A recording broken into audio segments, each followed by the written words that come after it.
snow and the rain. I really like Drew Carey, and I'd love to see the Rock and Roll Hall of Fame. Can't decide on which way to go. Yeah, yeah, yeah. I understand about indecision, but I don't care about get behind. People living in competition. Bitch up from the land till I die. Gets it to LeBron. For three for the win. Yes! LeBron James. Bone thugs till I die. James with the steal. And LeBron flies through the air for the stop. CLE till I die. Another steal by James. Here comes another show. Everywhere I go, I'm putting on. Kyrie, a three. He got it at the buzzer. They'll check it out. They'll review. It's a tie game at the end of regulation. 5 of 5 3-point shooting for Kyrie Irving. Till I die.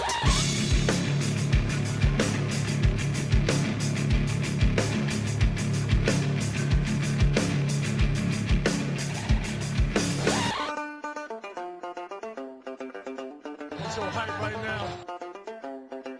Anything's possible.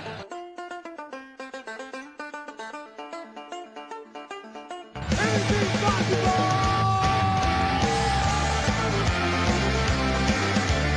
For a 22-year absence, the Boston Celtics are NBA champions once again. The greatest single-season turnaround in NBA history is complete. Banner number 17, soon to be raised to the rafters. He was a victim of unspeakable abuses. Pierce, final seconds. Pierce puts it up for the win. Knocks it down. Celtics win. They've been taken away. Here's Allen with a deep three. Yes! 2,561. And mother love them both the same, at least that's what she said. But inside your heart, it is black and it's hollow and it's cold. Just how deep do you believe? Will you bite that hand that feeds? And everything changed. Turn that shit up louder. Welcome in to First Energy Stadium, the home of the Browns and the home of the Dog Pound. And Cripps had it bounce off him. That's a live ball. Back by the goal line. He's got to come out with it. He's to the 5. He angles. He's up the sideline. He's still running. He's to the 20, 25, 30. He's to the 40. He's down the sideline and angles left. He's to the 35, 30, 25, 20. He's got blockers in front. 5. Touchdown! Joshua Cripps turns disaster into a score! Roethlisberger's going to get sacked. Back at the 15, will get sacked for the second time. Under pressure, and he'll get sacked again. Roethlisberger will get sacked for the 4th time. Corey Williams. Roethlisberger sacked for the pressure. Make it 6. Roethlisberger's going to tuck it down. He's going to get hit. Roethlisberger under pressure. He'll be sacked for the 8th time.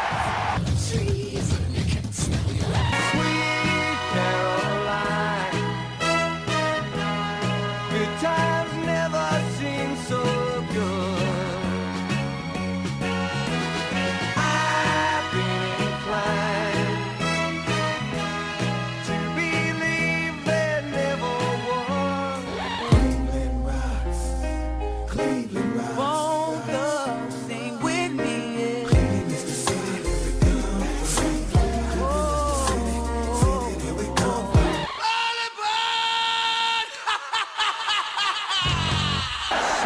Seconds. They got Vinatieri in range. I'll tell you, what Tom Brady just did gives me goosebumps. Here comes one of greater importance if he makes it. And it's right down the pipe. Adam Vinatieri. No time on the clock. And the Patriots have won Super Bowl 36. The Patriots looking for a second Super Bowl title in 3 years from 41 yards. Looks good. Intercepted, and that is it. The Patriots are going to be Super Bowl champions again. Back to back. 3 out of 4. Millions of people And it's good. Intercepted by Malcolm Butler. Butler has it at the 1. Malcolm Butler stepped in front of the throw. No way! And the Patriots have possession with 20 seconds to go. And forget I do hate. I can't make it on my own. Because my heart is in Ohio. You guys rock!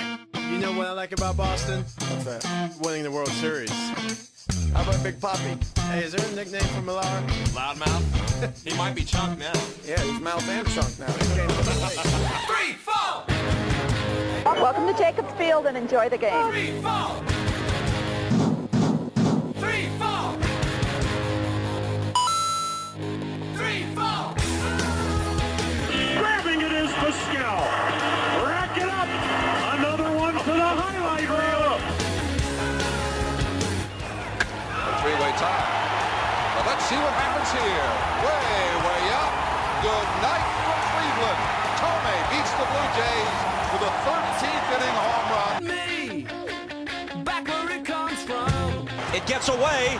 Heading home is Amaro. To third is Lofton. They have no play. And now here comes Lofton all the way. And he scores. He never stopped. Kenny Lofton made this inning. Swing and a miss. Kluber rearing back and just firing pellets by the Cardinal hitters. 18 strikeouts for Corey Kluber. Cleveland rocks, Cleveland rocks, Cleveland rocks. Wish we could turn back time to the good old days when the mama sang us to sleep, but now we're stressed out. Now Chara drops Paquette. Paquette offered and Chara said, "You want to dance? I'll name that tune in one note." How's your dental insurance? Spitting chiclets. Top of the circle, Horton. The drive score! The Bruins knock out Montreal! For the first time in 39 years, the Boston Bruins have won the Stanley Cup. One last thing before I quit. I never wanted any more than I could fit into my head. I still remember every single word you said. 86 summers gone by, Bambino put a hex on the bean. We were living on a tear and a sigh, in the shadow of the Bronx machine.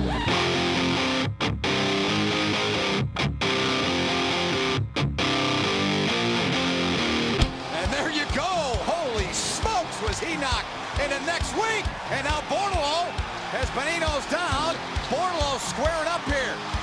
He's ready to go with Clark. The first time this season Borty's dropped the mitts. It's all right. Takes a shot, gives one back, does Bortolo. Takes another right. Trying to get free and get that right hand swinging is Bortolo. Clark, couple shots to his head. Borty just got him right upside the head, and he's down and out. I feel it deep within. It's just beneath the skin. I must confess that I feel like a monster. And no one's listening. With Northern Massachusetts on his knees to stay. When soldiers and Nixon's coming, we're finally on our own. This summer I hear the drumming for dead in Ohio. Tessie is the royal. Pinch runner Dave Roberts is going to come in for Boston. He can run. Miller still waiting for his first pitch. Roberts is going. Posada's throw. Roberts safe. Ortiz into deep right field. Back is Sheffield. We'll see you later tonight. She doesn't know the meaning of. Back to full. Red Sox fans have longed to hear it. The Boston Red Sox are world champions.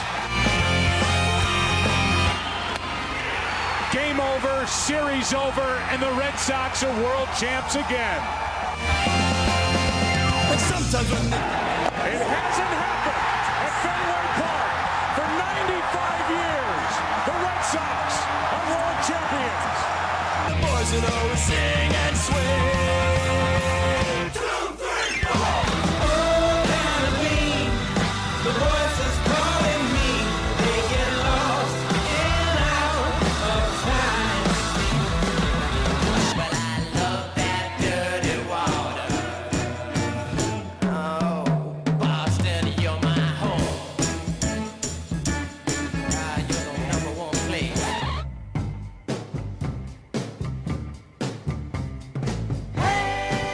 Back is Dorsey to throw. Grabbed, he throws it in the end zone. And it's incomplete. The Buckeyes win the national championship as defensive pressure got to Ken Dorsey. And in 2 overtimes, Ohio State grabs the national championship and ends Miami's 34-game streak.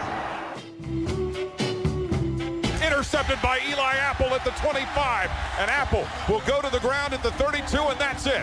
Ohio State national champions for the 8th time. I don't care.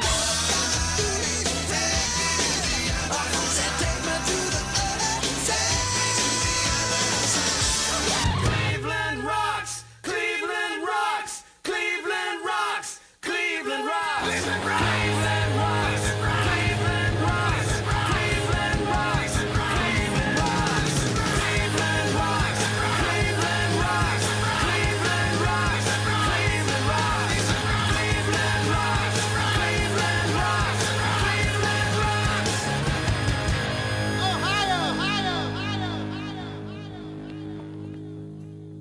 All right, welcome to the second episode of Spoiled Sports Podcast. I'm Boston Bob here with Pee Wee. Hello, good morning, good afternoon, wherever you're listening to this.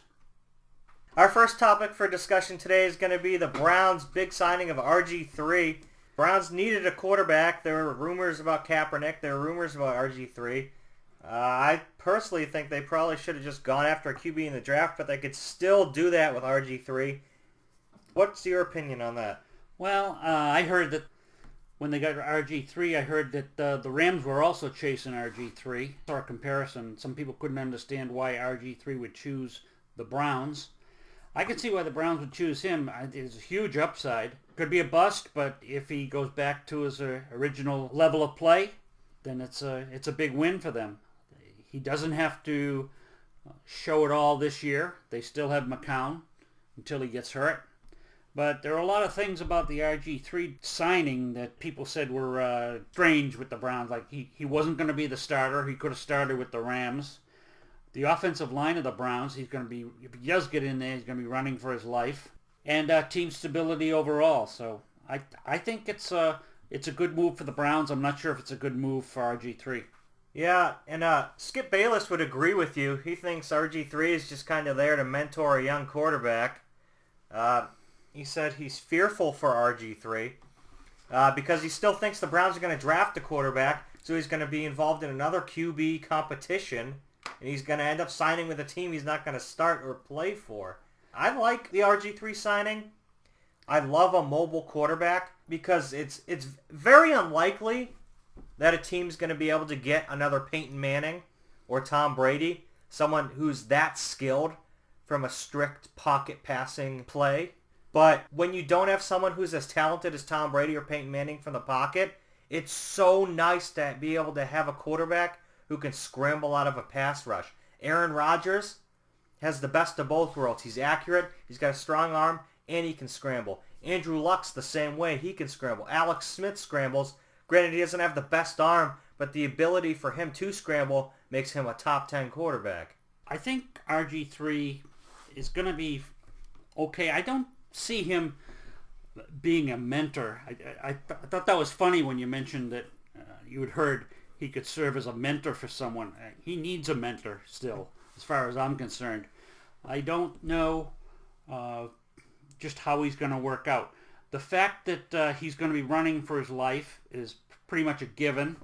The fact that they can't protect him is going to really test out whether or not his knees or his injuries have fully healed, or whether he's lost a step. If he's lost a step, then he's going to be in big trouble, because the only way he'd be any good would be if he was the original RG3 who could outrun people. There was a question I had that I asked someone the other day. when we're talking about the Browns and RG3, what about Gordon? Does he have to wait and see if they'll lift his suspension now? And the question that I'm getting to is, did Gordon play with Griffin at Baylor? Yeah. They played together. They played 1 year, but it was the year before Griffin won the Heisman. Okay. It was the year before Griffin won the Heisman. They were together. Gordon got drafted, then Griffin won the Heisman that next year. So they had a year together. So Gordon went in the supplemental draft, and then Griffin won the Heisman the next year and went first overall. I was just interested. I was thinking back to that, thinking, they might have some chemistry, and what part that played in the Browns' decision to draft him. Maybe they're trying to catch lightning in a bottle. Maybe they're trying to fix two players at once. Yeah, the Browns are definitely hoping for the younger RG3. In his rookie season, he passed for 20 touchdowns and ran for 7. In his second season, and that was with 15 games. In his second season, he played 13 games and threw for 16. Didn't rush for any touchdowns his second season, which is kind of shocking for someone who has such a great running game. And then in 2014, he only played 9 games. He threw for 4 and ran for only 1, which is interesting. The one thing Browns fans don't want to see is he had a huge difference from his rookie year to his sophomore year with interceptions. He only threw 5 interceptions his first year in 15 games, and in his second year in 13 games, he threw 12. He more than doubled it with less games. Well, I think some of that has to do with the fact that he was reluctant to run, and basically after he got popped a few times in his first year and got hurt towards the end, he would rather throw the ball up for grabs than run for the first down or take a chance of getting injured again. So I think that has a lot to do with the difference in interceptions. He probably tried to force some balls in there rather than run. And then, of course, another thing that worries me, and probably you, is the fact that he's going to get hit a lot with this Browns offensive line that has plenty of holes, and he has an injury history. And the scariest part is it's ankle injuries. Right. And knee injuries, and that's going to affect his mobility, which is going to be the only way he is successful in Cleveland is if he is mobile. Right. If it slows him down, I do remember some of the passes from his college career. He seemed to be able to throw the long ball well. So there's that. I don't know if he still has that ability, or even if they have anyone who can catch the long ball. That's why I was bringing up the subject of Josh Gordon. I could see them hooking up together if they were both kept their nose clean and both were playing at the top of their game. It's potentially a great team or a great hookup. Boy, there are a million questions associated with it. Yeah, I don't even think if Josh Gordon comes back, I don't even think he's going to be able to stay on the field. I think he's going to get suspended again. He's made the same mistake 4 times. If you don't learn from it, your first or even your second time, you're never going to correct it. Well, that's true. Some people are slow learners, and some people don't ever learn. Basically, he's throwing away a ton of money if he can't put the doobies down. Besides the Gordon situation, the Browns they do have a weak line right now. They have Pro Bowler Joe Thomas at the left tackle. Right now at left guard, it's Batonio. At center, they have Cam Irving. And at right guard, it's Greco. They only have one center right now in the depth chart, and he's also the backup guard on both sides. And they have Miller as a backup left tackle. But the Browns really need to either draft or sign some more line help to protect any quarterback they were to draft, or RG3. Which brings up the next thing I want to talk about. What are the Browns going to do in the draft? I heard a rumor that they were going to take, with the second overall pick, a lineman. What do you think about that? Or a tackle? Well, I told you I don't care. I agree that an offensive tackle, especially one to protect the blind side of your quarterback, is a very valuable draft pick. I don't know if you feel the same way, but I consider that equal to a skill position. If you're going to draft in the first 5 picks of the draft, you're going to see people going for quarterbacks, running backs, and on the occasion, a tackle, an offensive tackle, someone who they know can protect their quarterback. Because basically, it's like improving your quarterback if you can keep people off his backside. So I don't have a problem with that. Do you know who exactly they were looking at? No, I don't remember. I don't pay attention to the draft too much. Yeah. As a Pats fan, I just trust that my team's going to make the right picks, and we have in the history. But I'm not really into the whole college sports anyways, which makes the draft especially dull for me. Yeah. Looking at the past drafts, last year the Browns took Shelton at 12 and Irving at 19, and these are all their first rounders. They took Gilbert at 8 and Manziel at 22. They took Mingo at 6, and the amazing shrinking Trent Richardson at 3, and Whedon at 22. Well, if that's any sign... Back in 2009, they took Mack at 21, which is okay for a center. Well, what that tells me is that the Browns are crappy at choosing high picks for skill positions. They can't pick running backs well. They can't pick quarterbacks well. The only linemen they picked were Mack and Thomas that I recall, and both of those pretty much worked out. I mean, Mack is gone, but while he was here, he was a starter. He was a good ball player. He did his job. He was a good pick. Joe Thomas, perennial All-Pro. Some people think, I think you think he's not quite as good as advertised, but he's been fine. I think Thomas has been going downhill every year. Granted, his first 3-4 years, he's still Pro Bowl level, but every year he gets called for more and more penalties, which means he's slowing down, he's holding, and once you get a Pro Bowl reputation as a lineman in the NFL, you're just the natural pick every year for a Pro Bowl.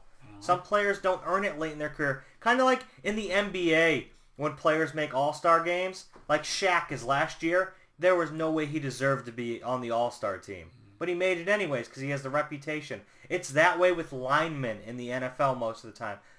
Mainly on the offensive side. But they took Thomas at 3 overall in 2007. And they were able to sneak in that Brady Quinn draft pick at 22, which was a great move at the time. Looking back at it now with Quinn being a huge bust, it wasn't. No, he didn't work out, and there was a lot of question about whether he really got a chance when he should have gotten a chance. But when he did get in there, he either couldn't do the job or got injured. Of course, that's part of football anyways. And the sad part about that is, if I were there again, I would do the same exact thing. I would still take Quinn. If there's a player like Quinn in this draft, I'd take him. I don't know where that went wrong. Neither do I. I mean, you just need to take a flyer, and maybe you just don't take quarterbacks at the end of the second round or the end of the first round or the beginning of the second. Maybe if you don't get a guaranteed star at the top 10 picks, then you just wait and see if you can catch lightning in a bottle in the 4th, 5th, 3rd round, whatever. Try and draft a Tom Brady. Well, yeah, no one's going to get... There aren't many 6th round picks going into the Hall of Fame at the quarterback position, but that's one. I think Joe Thomas, you said he's doing more holding or getting caught at it more. Maybe he is slowing down, but maybe with his experience, he'll learn how to hold better. They said he can go holding on every play. He just has to learn how to disguise it better, I guess. Maybe that's his problem. All right, we're going to switch gears a little bit for a tiny little bit to the Pats, who just signed Nate Washington, who was a wide receiver out of Houston last year, was on the other side of Hopkins. Last year, Washington was targeted 95 times, caught 47 of them, had 658 yards with 4 touchdowns. It's quite a lot of yards for someone who's a number 2 with the amazing Andre Hopkins on the other side. Anything that the Pats do in that area is fine. That, I go along with the idea that in Belichick I trust. He's a guy who's proven he knows what he's doing, and he knows talent, and he knows how to put a team together. As far as Nate Washington being a great acquisition, he's not going to have to do a heck of a lot because of the way the Pats spread the ball around. I mean, the Pats are throwing to the slot guy Edelman, they're throwing to the tight end Gronkowski, and now they got Martellus Bennett they'll be throwing to. Do they still have... Who's the other wideout? I know they have Amendola, who can play slot and wide. But do they still have LaFell? No, we cut He's LaFell. gone? But we grabbed that guy from Buffalo. Speedy little white guy. Forget his name already. Oh, I don't know. I'm looking for it. So... I'm not going to find it. Yeah. I do wish... I wish they had one more tall, lanky, deep threat. That's not the guy we signed from Buffalo. Yeah, and he's like an Amendola. And maybe Nate Washington is supposed to be that guy. We'll see. That's why I kind of would miss LaFell, because he'd be another option on a wideout. But I think I'm fine with them picking up Nate Washington. Yeah, the Pats released Scott Chandler and Brandon LaFell the same day. We signed Chris Hogan from Buffalo. Oh, okay. Nate Washington's going to be our deep threat, I think. And even if he ends up being like that third-ranked receiver on the team, he's good for a third-ranked receiver. He had a couple games over 100 yards receiving this year. Again, I think it's a good move. I think that the way players go down in football in general, and wide receivers and running backs, the skill positions, they take a good whack and they're out. You need depth there, so I could see them even trying to get someone else to fill in there. Against Kansas City the last week of the season, he had 105 yards receiving. Mm-hmm. Against Miami, he had 127 yards receiving. So he had a couple over 100-yard receiving games. Yeah. Not a lot of touchdowns, but... he didn't really have a quarterback throwing to him all season. That's true. They did have a revolving door going there for some time. I think it'll be fine. I'm glad they got him. I'm glad they're looking to fill in holes, and they always are. So I expect the Pats to win the division again and go into the playoffs as one of the favorites to go to the Super Bowl again. I don't see anything that stops them from doing that. Don't know how many more years they can do it. Obviously, it depends on how long Brady can remain Brady. To everyone's favorite, what is he, the owner? Jerry Jones. Everyone's favorite owner of everyone's favorite team. I believe he's a neurosurgeon now, too. Jerry Jones is denying that there is a link between CTE and football. Says there's no evidence to prove that. Didn't we already go through all of this? The past 10 years we've been fighting about this, and now the NFL finally agrees, but Jerry Jones is too smart for the NFL, just like he's too smart for his own team, and the Cowboys have had the best success these last 10 years. Well, yeah, I think that Jerry Jones, he must be one of the guys in the minority as far as the NFL finally came around to saying, yeah, we see a connection there. We'd like to study it some more. But Jerry, he doesn't want to study it some more. He's convinced that the study's over and nothing was there. So no, Jerry Jones doesn't study anything. If he would have, Romo wouldn't be the quarterback in Dallas. He studies the bottom line. That's about it. My honest opinion, Jerry Jones is an idiot. The most overrated owner in the NFL. His teams haven't done anything. They were the most disappointing team almost every single year. And I give that the nod over the Browns because the Browns aren't expected to do much most seasons. They're not expected to be a Super Bowl contender or make the playoffs every year. Dallas is supposed to be in the playoffs every year. They're supposed to win Super Bowls. They haven't done anything under Jones. Well, I wish you'd kind of tell us what you really feel about Jerry Jones. Your lack of commitment to your position is really troubling. But anyways, Jones, I heard some people say that, basically Jerry Jones did play college ball at Arkansas with Jimmy Johnson, and they're thinking that maybe part of his problem is he took a few knocks to the head too. So the CTE is clouding his judgment on CTE. Yeah, there's no CTE except the CTE in my head. You can't deny it that there's something going on with that. Every sport is talking about it, not just football. It's in hockey. The head trauma causing people depression. I guess there have been hockey players especially enforcers who've met the same end as people like Junior Seau, all of the other guys who have, Dave Duerson, people who have gone through depression to the point of taking their own lives. We had Probert, and I think there's been a couple others on the hockey side. So, and now you have even soccer players saying too many headers can cause CTE. Well, their first mistake was being a professional soccer player. Yeah, well, at least we can say there's some contact in that sport, but I wonder if they'll go to helmets in soccer. Yeah, I don't see why not. They just slap more ads on them. There you go. Why not? Why not? All right, we're going to talk some baseball now. Going to start off with the Indians and their latest announcement that Tyler Naquin is making the 25-man roster for opening day at least. Well, that gives us something to look forward to, something new and different. Rookie, tearing up the Cactus League. Really hitting well over 400. Yeah, 476. And lately the power numbers are up. I guess he hit 2 homers in one game, and then he added another homer after that in a subsequent game. So yeah, but it's still only 3 home runs. And it's people around here are talking about him like he was a giant power hitter, like he was going to be like Carlos Beltran. Yeah. And then I look and I see only 3 home runs, and I didn't think the stats were right. Yeah, well, everyone is saying he had 4 or 5. It's only 3 homers. Yeah. Come on. And it's only spring training, too. Exaggerate much? Yeah, well, I mean, he's still hitting 476, which is phenomenal.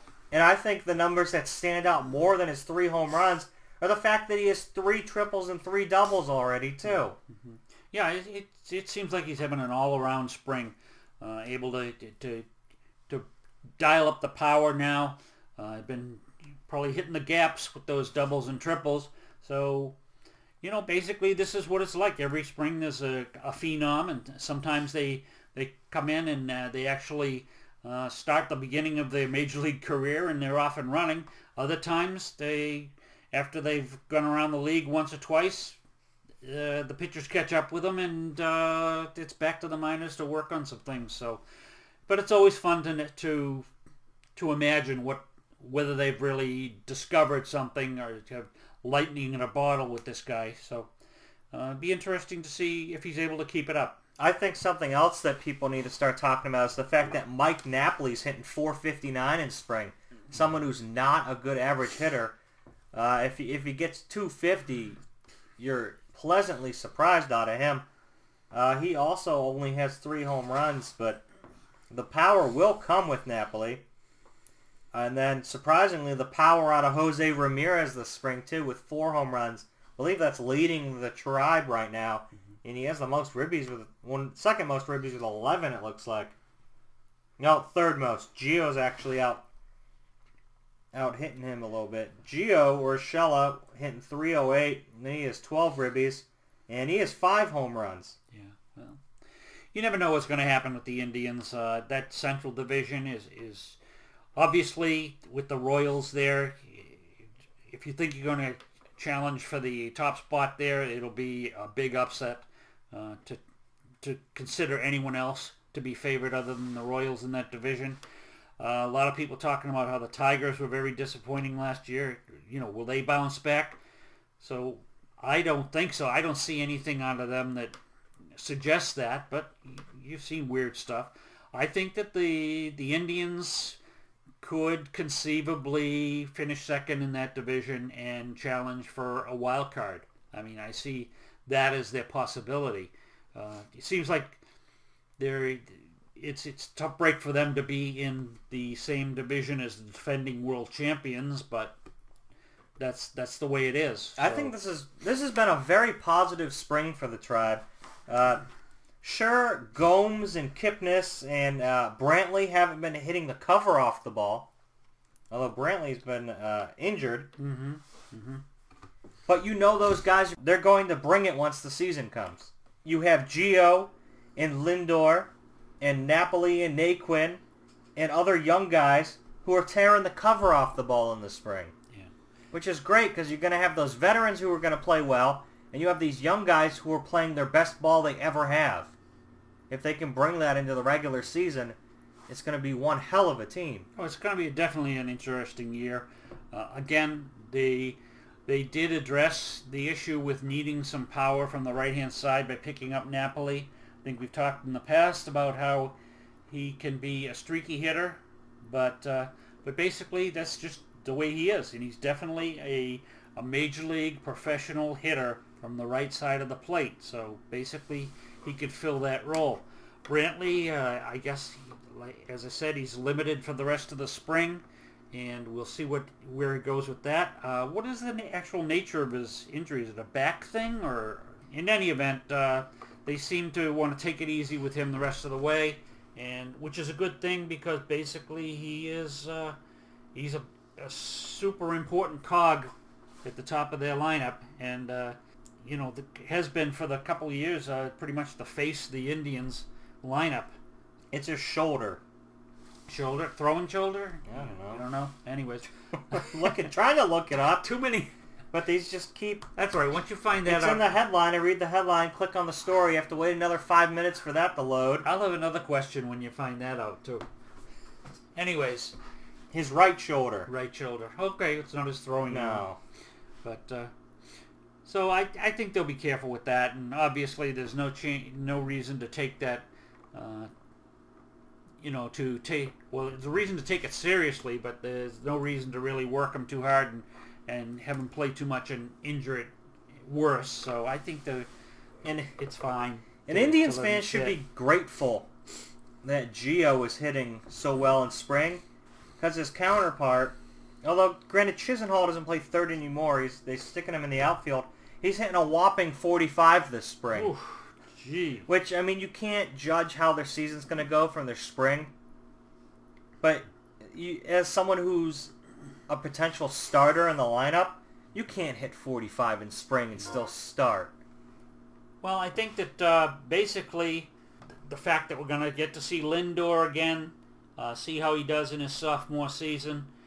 A lot of people don't think he can keep up the pace that he set for himself.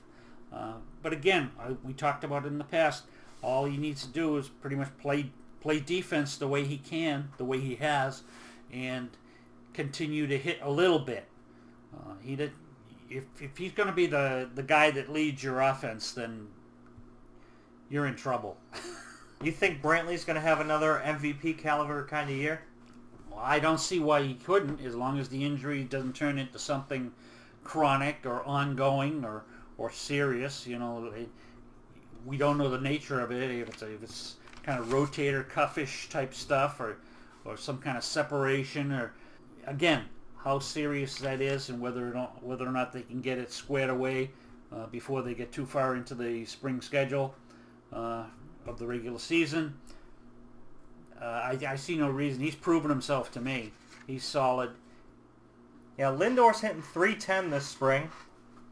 One bomb, which you think is probably a good thing, so he doesn't change his swing and try and be a power hitter. No, I don't. I'd like to see him hit the occasional home run, but not to the point where he thinks he's a power hitter. 3 doubles and a triple, 10 ribbies. Only 1 stolen base, but really, spring training isn't the place to start breaking out some bags. Save that for the regular season. Plus, there's too much chance of an injury, pulling a hamstring or dislocating a finger on stolen bases in spring. Yeah. And he'll bring it during the regular season. Yeah, we know what his speed is like, and we know his ability to run the bases, to steal the occasional base. That's not going to be an issue. Yeah. That just doesn't go away. If there's one thing you can count on, it's that stolen base guys are going to steal bases consistently. You can't slump in stealing bases. Well, the only way you could slump stealing bases is if you don't hit. Yeah. The old saying, you can't steal first. All right, we're going to switch to the Sox real quick. I heard a rumor today that the Sox were thinking, well, maybe the Sox weren't thinking, but there's a possibility that Pablo Sandoval could be traded for Big Game James. Do it now, before the other team comes to their senses. Well, didn't Shields, he signed as a free agent, right? Yeah, San Diego. And so have they given up on him already? I guess. Well, here's the thing. He's supposed to be their ace in San Diego.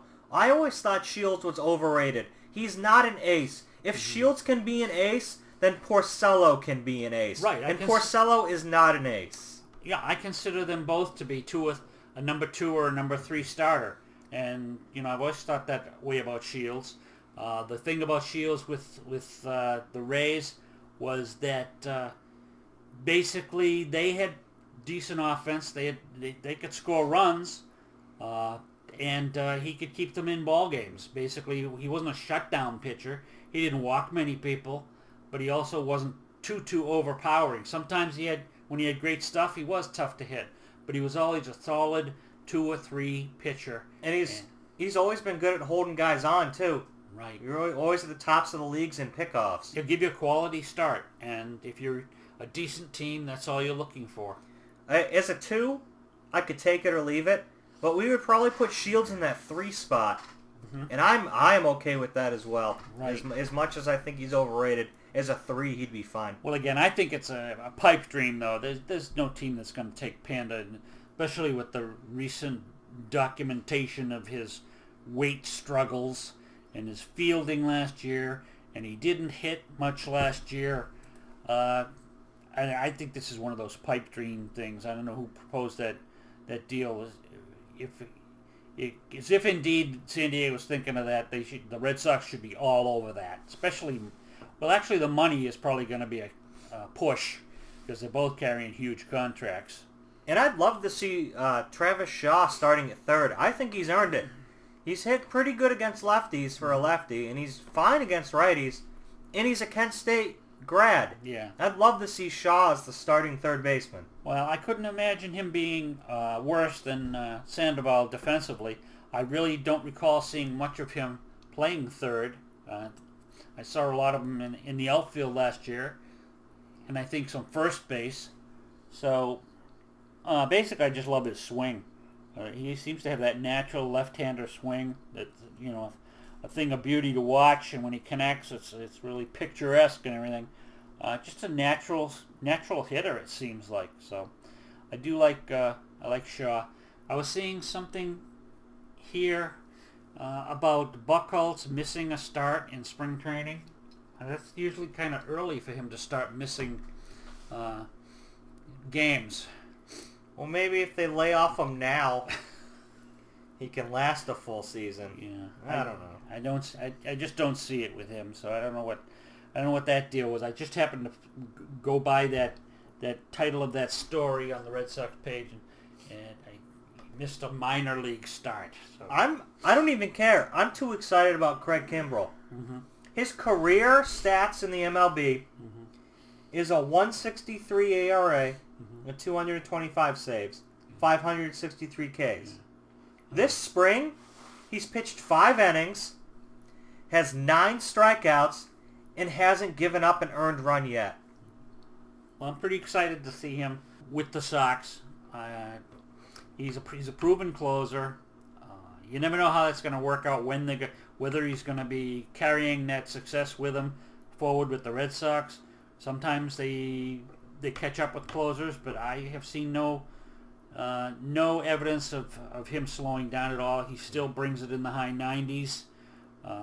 He's pitched mostly in the National League, if not always in the National League. So a lot of these hitters over here haven't seen him before, haven't seen that weird wind-up or stance that he the vulture stand or whatever you would call that. It's kind of weird looking, but I don't care what you look like before you throw the ball. If you throw it 96, 97, 98, you could pitch. You could pitch in the majors. So I think I'm looking forward to seeing him. I'm looking forward to seeing him close games for them. And another exciting reliever for the Sox is Carson Smith, who's being compared to Andrew Miller, but of course he's a right-hander. Smith has had 5 games, 4 innings. He has 4 strikeouts, and he also hasn't given up an earned run yet. We traded Wade Miley to get Carson Smith, and Smith was supposed to take the load off of Koji and Tazawa, but we also have Kimbrell now. Mm-hmm. So the fact that Smith is now injured isn't that big of a deal because we have Kimbrell who's playing so well, and we still have Koji and Taz. Smith left the game with forearm tightness. Yeah. So. Well, they have built up their pitching staff. They have made some moves in that area. They made some moves last year, and I thought their pitching staff, while not spectacular and not having a definite number one last year, I thought they had enough depth. I thought they had enough professional pitchers to be a good team. That turned out to not be the case. So they went out and got the number one with Price, and now they're filling in behind him, and maybe I just haven't learned. I think they look good to me. We're set. We're set for this season. Okay, I'm gonna remember. It's gonna be a worst to first kind of thing again. Okay, well I hope you're right because if you're not, I'll definitely remind you of it. Just don't. Oh, please do. Just don't judge it off the opening series of the year because we're in Cleveland to start off the season. Well, and I mean, what other storyline would be greater than Big Papi getting another ring as last year? Yeah, that would be awesome on his farewell tour this year. That would be a great thing. All right, we're gonna switch to the ice now. We didn't talk any hockey last week, but this week we're going to.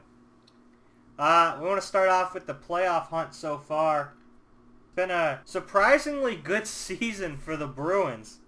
Currently in possession of a playoff spot, not even a wild card spot, an actual playoff spot.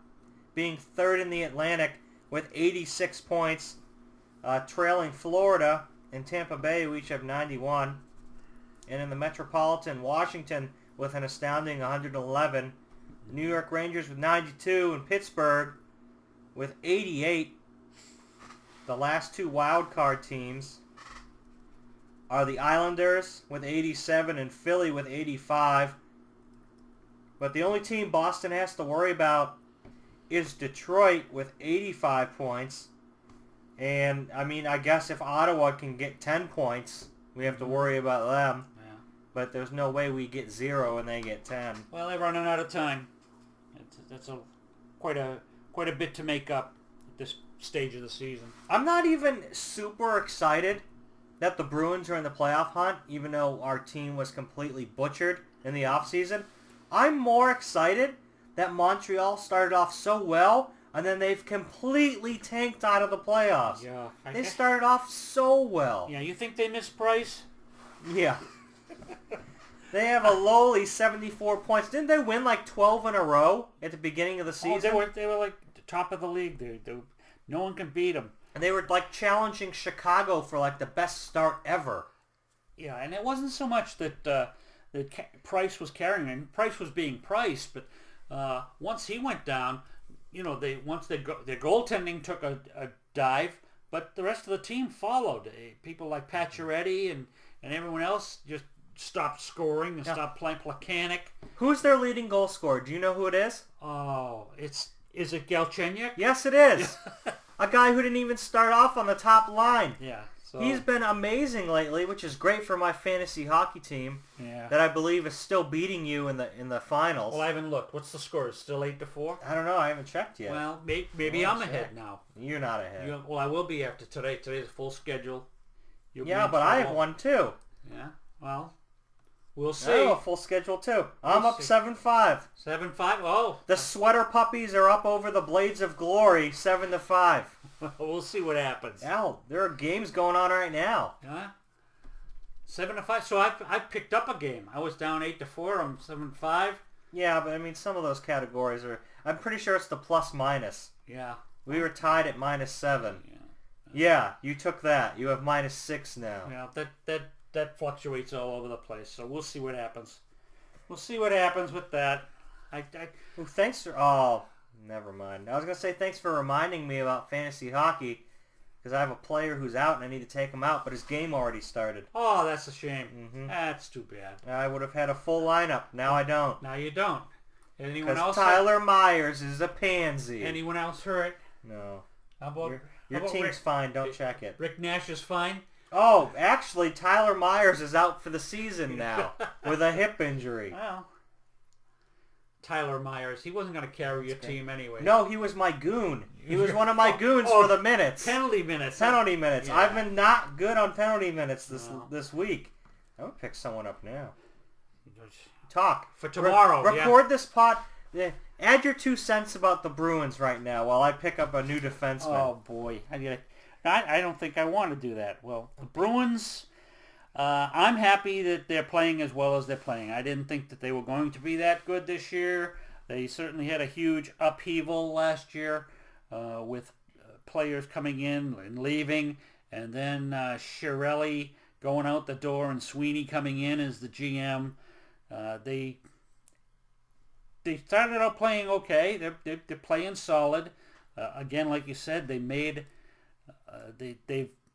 made enough improvements to actually qualify for the playoffs at this point, and not with a wild card.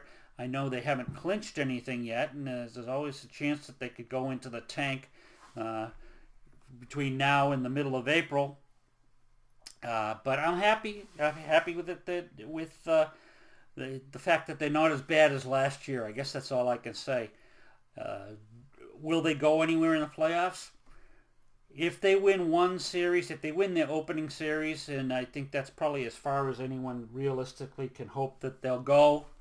I think that one series is about it. I don't know if Rask is the goalie to take them to the Stanley Cup somewhere down the line. I know a few people I've talked to.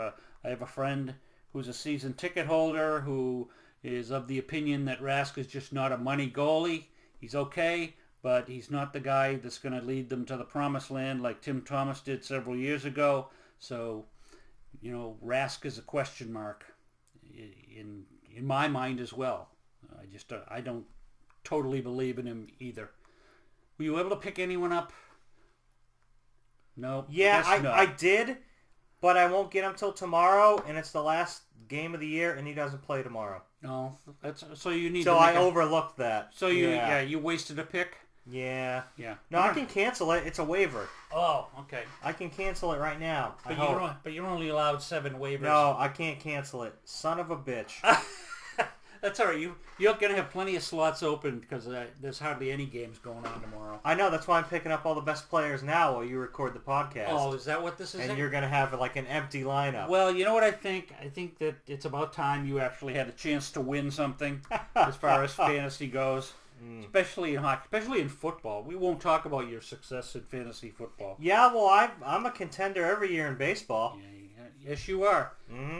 Yeah. And that takes commitment. That's day-to-day commitment right there. Yeah. Hear that, ladies? Obsession. I can commit. No, it's obsession. It's not commitment. It's obsession. So be careful. I don't know if you want someone who's obsessed. But, yeah, the Bruins, yeah, we'll see. Again, if they make the playoffs, good. We'll have some postseason entertainment. If they're able to surprise someone in the first round of the playoffs, that'd be great too. But as far as something after that, I'm not so sure. Hockey in the Midwest. Hockey in Cleveland.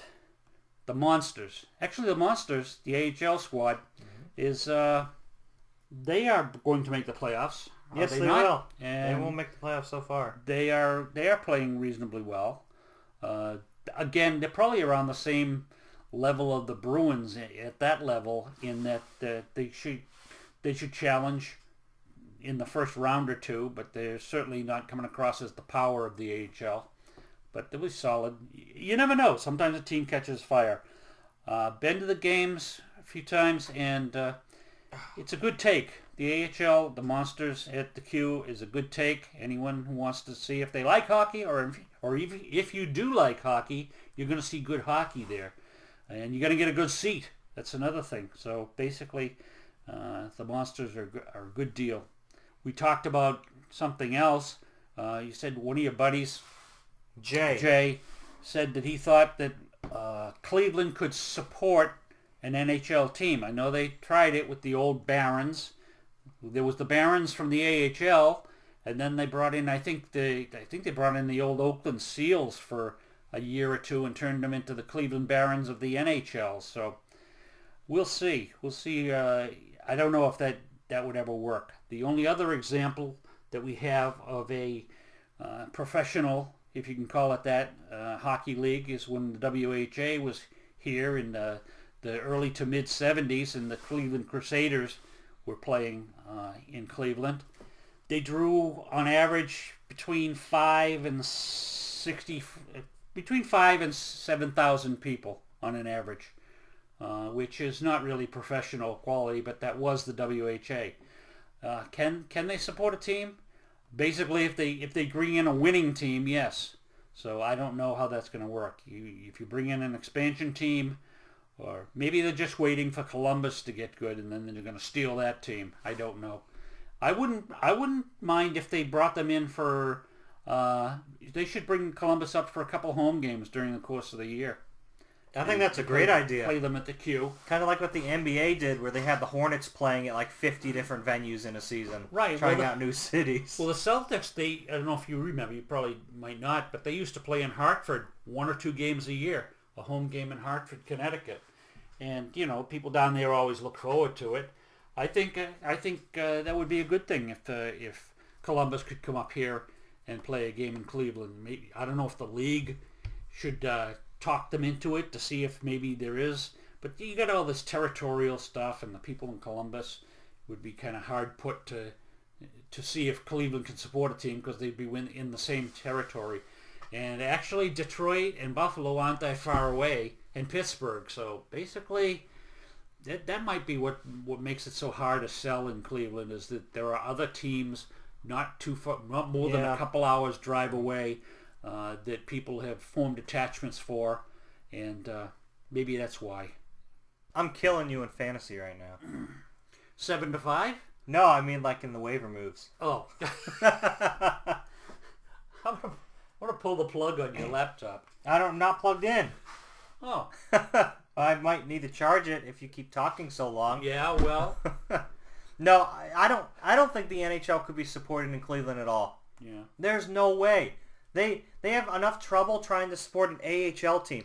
And like Jay said, he thinks any professional team that were to come to Cleveland would be supported. But prime example, you guys don't support the Indians almost at all. You sell out opening day, and then the attendance is crap for the rest of the season until about the last month, and that's only if you're looking like you're going to make the playoffs. Yeah, I think there's a lot of competition for the sports dollar out here, and there's not a lot of dollars to be had, according to the economy. So I would say that it's tough to support a sports team, especially when there are so many cities so close by, a couple hours drive, where people can actually go to a game, be it basketball, football, anything.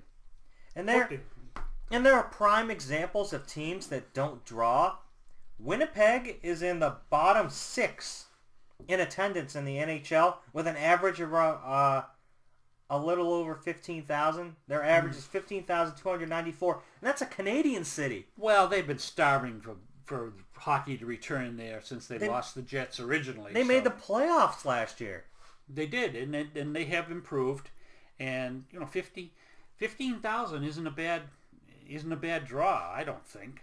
Well, Florida, in Sunrise, Florida, the Panthers are 25th in attendance with 15,195.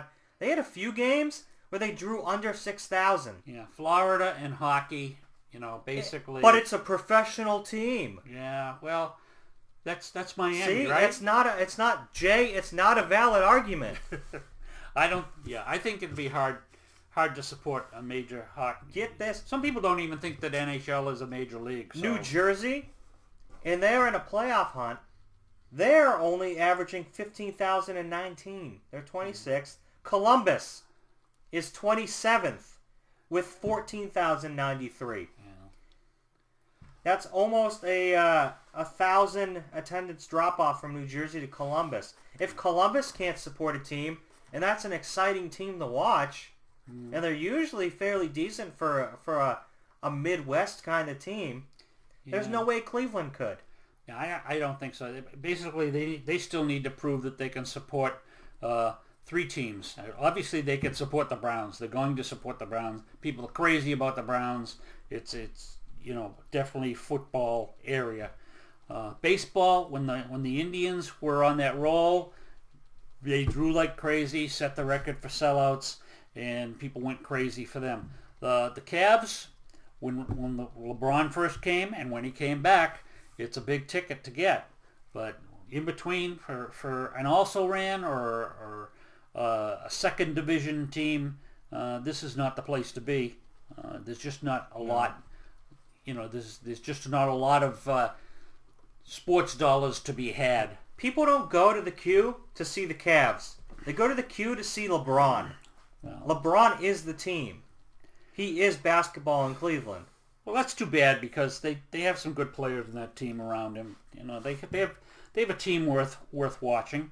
But without him, maybe they'd probably be the middle of the pack. But I don't know what's going to transpire with them. This past week, what was it, Wednesday? I was able to go to a Cavs game with Jay. My first Cavs game since LeBron came back. Mm-hmm. Because, let's raise the ticket prices now that people actually want to go to a game. And us real fans can't afford to go anymore.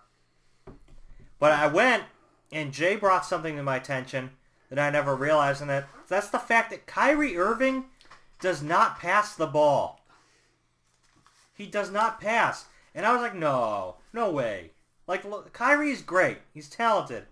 I hadn't realized that he was ball hogging it this year. I went to the game, watched the game, and I completely and utterly 100% agree. Well, that's why people were talking about bringing Rondo in to run the point. Yeah, but the Cavs don't need any more of a team cancer. That's right. They seem to have plenty of controversy as it is. Yeah, they already have a terrible team chemistry, and Rondo would not help that, as talented as he is. And at least when Kyrie does ball hog, he has a good shot. If Rondo gets ball hoggy, he shoots like 20%. He's horrid. He's horrid. If you can't get him to come in and pass the ball, then basically there's absolutely no reason to have him. I think Kyrie was averaging somewhere a little bit above 2 assists a game.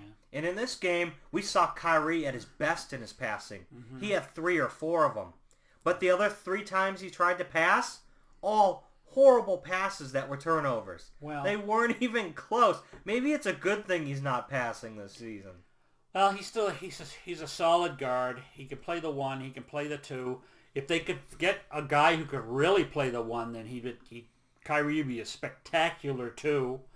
I've heard other people say that maybe LeBron should play the 1 and let Kyrie just be the shooting guard and let LeBron run the offense from there.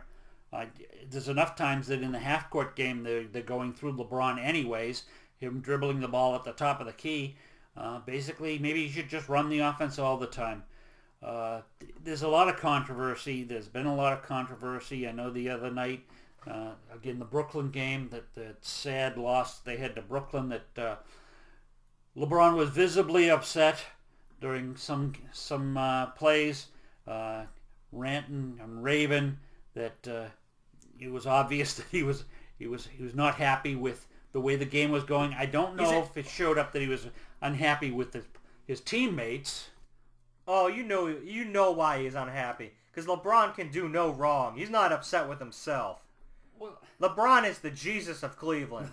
Well, he's acting like a baby. Well, I don't agree with you. I think basically, at least he cares, and basically he's always been very demonstrative about his emotions for the most part. He's always played to the crowd.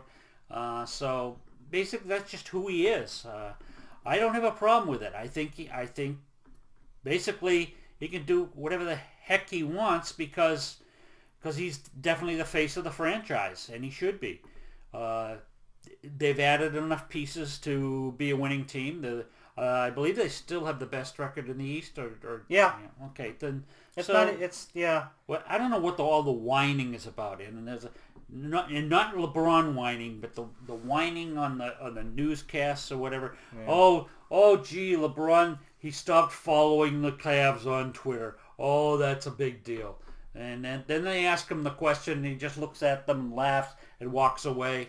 It's like they don't even know the Cavs are in first. And basically, I believe what he said. Whether it's true or not, I'm willing to accept LeBron said is, well, the playoffs are coming up, and I'm kind of backing away from social media. I don't need to know all this other. There'll be plenty of times when he can't avoid the limelight and what's going on and what people are saying. He doesn't need to be go fishing around for it. Yeah, I really could care less about the Twitter thing. Right. I do not care. Yeah, there's been, again, they're just looking for things to talk about. And gee, they got a team that's the best in the East, a team that played in the finals last year, a team that played and took a spectacular championship team to 6 games with 2 of their 3 best players sitting down. There's no reason not to have great hopes for this year. And if you want to try to install or insert some kind of great tragedy or problems into that team by saying the chemistry is off, and people think that it's a problem with Kevin Lowe and LeBron. Kevin Lowe? I don't know. You just call it's Love. Love. Well, that's what you need to do. You don't know Kevin Love's name? Kevin Lowe? Who the hell is Kevin Lowe? He's related to Kevin Love. He's his long-lost evil twin. Oh. Well, Kevin Love and LeBron do not have to be best of friends. They do not have to go out to dinner together. They do not. I can recall teams winning championships. The one team that comes to mind is the Oakland A's in baseball. They'd go out and kick the stuffing out of their opponents and then come into the locker room and have fights amongst themselves. So I don't see any reason to believe that you can't win a championship just because you're not all best buds. And one thing that Cavs fans should also keep in mind, even if you get destroyed by Golden State in the regular season, and you do match up with them again in the finals, the playoffs are a different animal than the regular season. They always are. Atlanta owned everybody last year in the regular season. They were the 1 seed. Then the Cavs swept them easily in the conference finals. The regular season and the playoffs, completely different things. Doesn't matter how much you struggle against a certain team in the regular season, you're going to bring it in the playoffs. Well, it's a whole different thing. The playoffs are a whole different thing. That's what I just said twice. Yeah, and I fully expect the Cavs to do to come to the forefront. Every player is going to up his game. They have a solid team. They've signed people that they needed to sign. They built up the front court by bringing back Mozgov and Thompson. They certainly have the rebounding. They have the guard play. They Especially have LeBron. Offensive rebounding. They have 3-point shooting. JR, Kevin Love can hit the 3-pointer, and everyone can. Not last night. Well, not against Brooklyn. Jeez. Well, I think they're a solid team, and I think although they won't be the top pick to win it, I think they should be the at worst the 3rd pick. I mean, you're going to see Golden State and San Antonio at the top of the picks, but after that, you gotta go with Cavs. And if you're the 3rd pick to win the championship, then basically you have a damn good chance. One thing that I read this morning, there's a certain Celtics website that loves to spread rumors about who we're going to acquire. According to that website, we have signed every single player in the NBA at some point. Mm-hmm. Or we should have, or we were going to. The latest rumors, not only were we going to sign Kevin Durant this next offseason, which I don't think we're going to be able to do. I remember that from the last podcast. Granted, I mean, just saying the city of Boston does attract people because it's Boston with such a storied franchise. What NBA player wouldn't want to go there just to put his name next to those legendary players like Bird and everyone? Well, that's the only reason, because of the Celtics. But the city itself. But we are competing too. Right. If Kevin Durant were to go there, we would definitely be a championship contender. Mm-hmm. They would. But the newest rumor is that LeBron is so unhappy in Cleveland is that he's going to opt out or become a free agent, or the Cavs are going to trade him and he's going to end up on the Celtics. Yeah. Well, if it's a trade, then the Celtics don't have enough to give back. If it's some sort of a weird signing, I don't see that. That's just people I just think whistling in the dark. It's insane. That rumor is absolutely insane. Yeah, it is. It's foolishness. I'd like to have him, I think. Yeah. I haven't even considered it or thought about it because it's not going to happen. No. Then if you want to talk about anything, there's been talk about the LeBron wanting to supposedly hook up with Melo and Wade and play someplace warm. Where did I hear that? Yeah. It's stupid. I can't. I lose more and more respect for LeBron every week. At first, I didn't care for LeBron. His first stint with the Cavs, I thought he was an immature crybaby. Talented as hell, but immature. Went to Miami, and still immature. Came back to Cleveland, and I was like, okay, he's matured, he's learned, and the things he said and posted, you could see that he had matured, and I started to like him. Yeah. But as this last season has gone on, he's seeming more and more immature again. Well, I think they have to, the Cavs as a whole, and LeBron in particular, have to produce this year. They have to at least go back to the finals. It'd be great if they could win it, but if they take a step backwards, if they get eliminated in the conference finals, or the first round, oh God forbid, then they'll be hell to pay. I just I don't see people being able to tolerate that. They need to at least achieve an equal or better result than last year, and we all know what that means. Cavs still have some time to bring home the hardware. They don't have to get it done this next year. Right. Granted, all these fair weather fans are going to be like, oh, my team didn't win it all. The real fans understand you don't have to get it done right away. Well, you know what? I think they have to win it. If they don't win it this year, they have to win it next year. And if they don't win it this year, they have to come close. So I think any kind of a step backwards is going to be perceived as it's all over, the window is closing, and we're not going to be able to make it. And let's talk about what we should be doing next, and what warm weather city can we send LeBron to? L.A. L.A. Oh, I'm surprised he's going to go to L.A. with Kevin Durant. Yeah, and after Kobe retires, they're going to replace. They're going to have plenty of money to sign LeBron. I honestly don't think Kyrie Irving and Kevin Love are the teammates that LeBron needs to bring home a championship. Kyrie's too selfish with the ball, and Kevin Love is very overrated. And I like Kevin Love, but I do think he's overrated. Well, I think he's a good double-double guy. I mean, he's going to get his rebounds and he's going to score his points. He shoots the three way too much, and he doesn't shoot well enough to do that. Yeah, maybe. That's why the Cavs lost to Brooklyn. They were missing way too many threes, and they didn't play any defense. That's one game. The second game of back-to-back nights. But you can't lose to Brooklyn, because one, it's Brooklyn. Two, the Celtics have their pick, and Brooklyn needs to keep losing. No, that's all. So now the real reason for you being upset comes to the forefront. It's good to have the Cavs back playing good ball with LeBron on the team. There's plenty of interest there. It's a good thing rather than what the Cavs were before he came back. They're definitely much better off now than they were without LeBron. Who do you think's the best player in the NBA, LeBron or Steph? I still like LeBron because I think he can do more things. I don't know what they're gonna. I don't know if they're ever gonna figure out how to stop Curry from scoring the basketball from wherever he happens to be on the court. I don't know.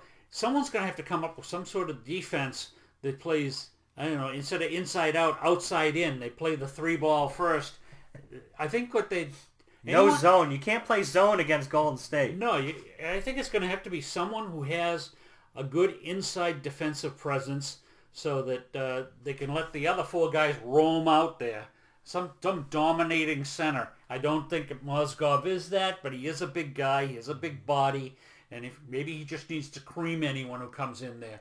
So if they were to face Golden State at the end, then basically if they could shut down the outside by having everyone except one guy go to the outside, then they got to worry about Draymond Green, and Mozgov just needs to floor him a few times and discourage him from coming in. All I asked you was, who do you think is better?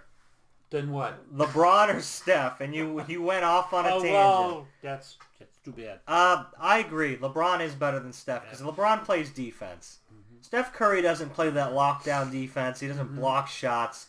Granted, he shoots a lot better of a three-pointer than LeBron does, but I think LeBron has a better all-around game than Curry. Right, and Curry drives the ball well, too, because basically he has that quick step where if you do come out on him, basically he's by you, so... All right, that's going to do it for our second episode of Spoiled Sports. Thanks for listening. I'm Pee-wee. I'm Boston Bob, and that's it.